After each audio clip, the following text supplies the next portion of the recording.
Welcome to the Business of Travel, the official podcast of the Global Business Travel Association. I'm Chris Ely, Research Director at GBTA, and I'll be your host for today's episode. Today, we're going to have a conversation with Ashley Sulewski. She is the Global Partner Manager at Uber for Business. Uber has sponsored a research study that is available to our members. It's called the Corporate Travel Comeback, the Evolution of Ground Transportation and Other Trending Business Travel Topics. Ashley, thanks for joining us. Hi, Chris. Thanks so much for having me. So one of the topics, there are several topics that this study addressed, some key topic areas. One is sustainability. The other is ground transportation, and also other trending topics around ground transportation, including meals and what the role that meals and meal delivery plays in ground transportation and on business travel. So thinking about with that in mind, the study looked at one of the areas, as I mentioned, was sustainability. And we found that sustainability, it plays a role in managed travel. And an overwhelming majority of respondents, of travel managers whom we surveyed, said that 84% said that sustainability is at least somewhat important in the design of their company's travel program. And this actually includes half who say it's very important or extremely important. And so with that in mind, though, Ashley, what are you seeing in terms of sustainability, and what are some of the challenges in creating sustainable travel programs? Yeah, Chris, there's a couple of things that immediately come to mind. Tracking options and, of course, pricing. Thinking about tracking, most organizations are in very nascent stages of the development of sustainability initiatives, but even more importantly, actually tracking the efficacy of those initiatives. So in working on some of these, there can also be a disconnect in, how cross-functional teams collaborate, how technologies and systems tracking some of these things like emissions output actually work together, and how data can actually support these efforts. So, for example, in many cases, as the role of the travel manager has expanded over COVID, that's, something that we saw. These goals have become part of their role. But these travel managers are working cross-functionally with, in many cases, folks from ESG teams using various platforms to gather data sets. And they're now looking to understand baseline metrics around things like emissions. So most orgs are at a point that, there's a need to have this data and insights to kind of understand the impact travelers are having so that they can then influence that behavior of their travelers. I'd say the next piece in terms of challenges is about having options that are both non-disruptive for business purposes, but also still in alignment with some of those organizational goals, really empowering corporate travelers to choose sustainable options. And that's where choosing suppliers that have sustainable options becomes really, really important, as well as educating employees on some of these sustainable choices. At Uber, we're busy at work doing our part to offer options like Uber Green, which is the most widely available on-demand mobility solution in the world for low or no emissions rides, and things like Comfort Electric, which has 100% emissions-free rides. So definitely important to have those options for employees to be able to choose between. Lastly, but one of the most important things is always top of mind is cost. Orgs want their people to do the right thing by choosing what's good for our environment, but the right thing doesn't always have to come at a price. So when possible, suppliers should make this an easy and obvious choice for travelers. And that's why at Uber, we've removed any friction on pricing by lifting the surcharge we previously had in sustainable options and actually matching the price of sustainable options like Uber Green to Uber X. That's really interesting. And it speaks to me based on after listening to what you've said and the background that you gave, it seems like there's certainly there's what's happening that what we're seeing in across companies around the world is that there are goals around that companies are pegging, and they're setting goals around certain areas, including sustainability, for example, just as they would often with cost goals or spending goals, et cetera. So, thinking about, because the pandemic itself disrupted travel and it forced managed travel programs to sort of reevaluate their priorities. And when you do that, you reevaluate your priorities, you oftentimes set new goals, right? So you mentioned cost containment. It's always still remains key. And other topics and areas have also risen in terms of importance, in terms of, more focus on, for example, we found in this study, traveler safety and well-being, 75% of travel managers said that's a greater importance now than it was before the pandemic. But then also sustainability, 55%. And then other goals around policy compliance, enforcement, all are much higher than even just 2 years ago when we've asked these similar questions. So what is the goal? With that in mind, what's the role of a managed rideshare program in really helping organizations reach their sustainability goals and other goals? You had mentioned earlier also, you'd spoken about certainly the cost goals, cost savings. But what else are things that, in terms of thinking about the sustainability and the goals that companies are setting, how can managed rideshare programs help with that? Including, you mentioned earlier, like issues around data and data collection. If you're going to collect data, the idea is you need to do something with it, right? That's the ideal. And so that helps meet goals. So can you have any insights in terms of like how rideshare programs help companies with their sustainability goals? Yeah, Chris, as this study showed, it's a huge focus area for many organizations, and tracking against some of these goals. And in a lot of cases, organizations have publicly made goals against sustainability. And as companies start to focus more on this as an emerging topic, there's an increasing need to make business travel more sustainable as well. So today, most of the business travel programs are considering setting up these goals on sustainability, but still really struggle to find solutions to actually track those initiatives. So it's hugely important for organizations who have created some of these sustainability goals, which they are now expected to track against. And it will be more important than ever to partner with suppliers that actually provide services and solutions that help organizations achieve and track against these goals. So speaking, through the lens of, rideshare and Uber specifically, as being one of the largest mobility platforms in the world, we have a responsibility to help fight climate change, and it's one that's taken seriously. And we've got our commitments that we've made really publicly, being a zero emissions platform by 2040. But as an industry, we have a really important opportunity to collaborate to drive results. I think sustainability specifically, it's a team sport across many various industry sectors. We all kind of have to work together on this and figure this out in terms of how we track this. In terms of rideshare specifically, we offer an Uber for Business, a free tool to track emissions reporting for business trips. So this enables organizations to have real visibility into the emissions output of their travelers. So no longer, do organizations have to do manual calculations and estimates. The tools and capabilities for rides are here, and the data comes at no cost. So I'm actually really excited about the next phase of how organizations can leverage data and track this from managed programs to influence travel decisions. These programs help enable travel managers to create policies to track the impacts, of their travel decisions in those policies. And, for example, if you want to do things like set a KPI of more trips on sustainable options, capabilities now exist to track that progress and send those results straight to your inbox, which is just super, super exciting. And, just thinking all of the creative ways we can help influence change and influence, travelers to choose more sustainable options. It's a really exciting space. Absolutely. Wow, it's really interesting. Sounds like there's some great solutions out there. Shifting gears, some other topic areas of this research study. One of the topic areas was certainly around meals and dining while on the road. And for example, we found in the study that among travel managers, more than half, about 55%, travel managers think that food delivery will continue to play a role in business travel. And about half say that their companies at least sometimes use food delivery apps while on business trips. And there might be several reasons for that. Maybe business travelers might be interested in certain types of food or have dietary restrictions, or for a host of reasons use delivery food service. And also about most travel programs, about half, we found they already have a business account, or they either have or would consider having a business account with a food delivery platform.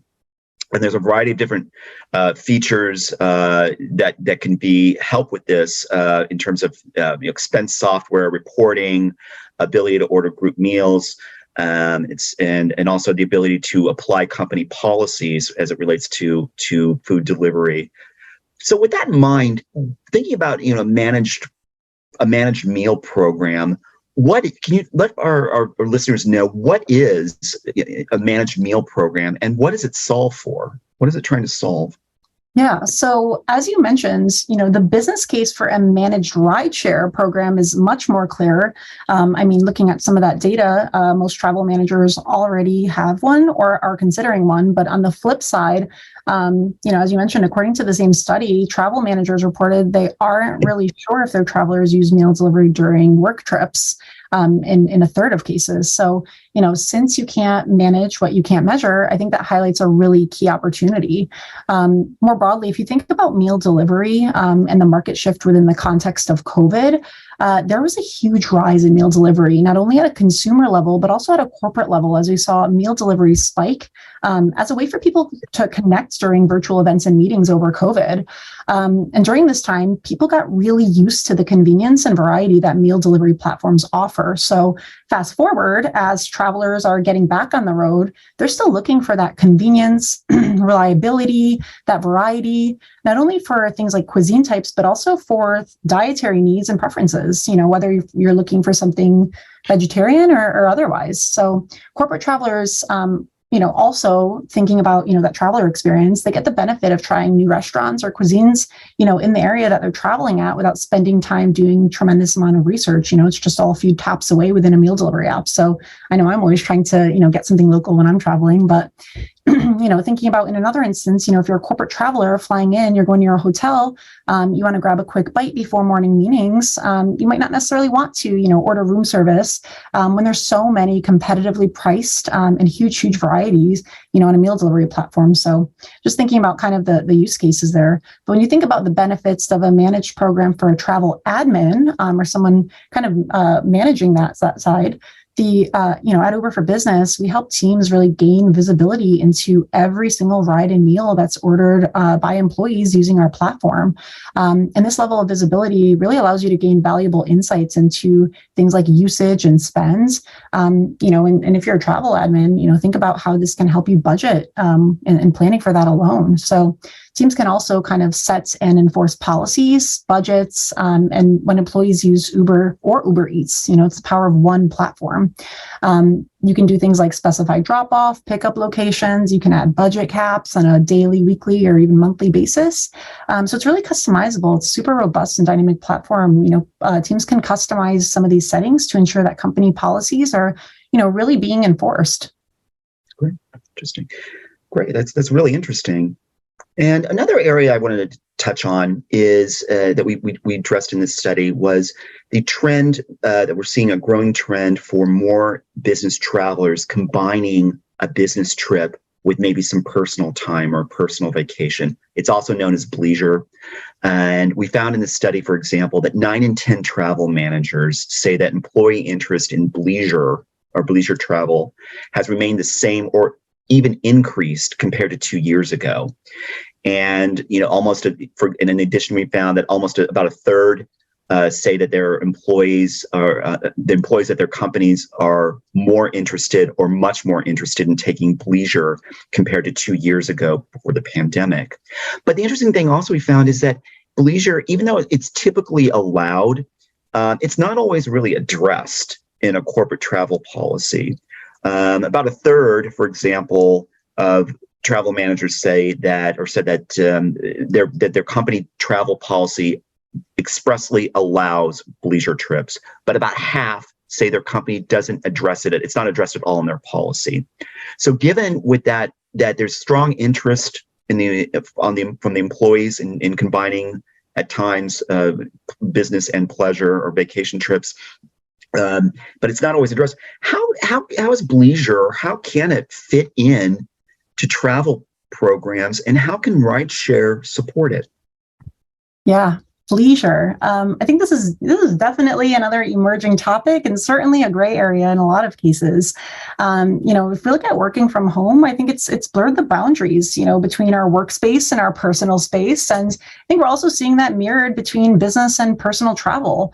I think this is also, just taking a step back in alignment with another trend, which I think you mentioned earlier, employee and wellness and satisfaction. I think employers now care more than ever about the the employee experience. And I think part of that is allowing employees to have a little bit of flexibility when it comes to traveling for business. Maybe that's staying an extra day or two or over the weekend at one of their business destinations.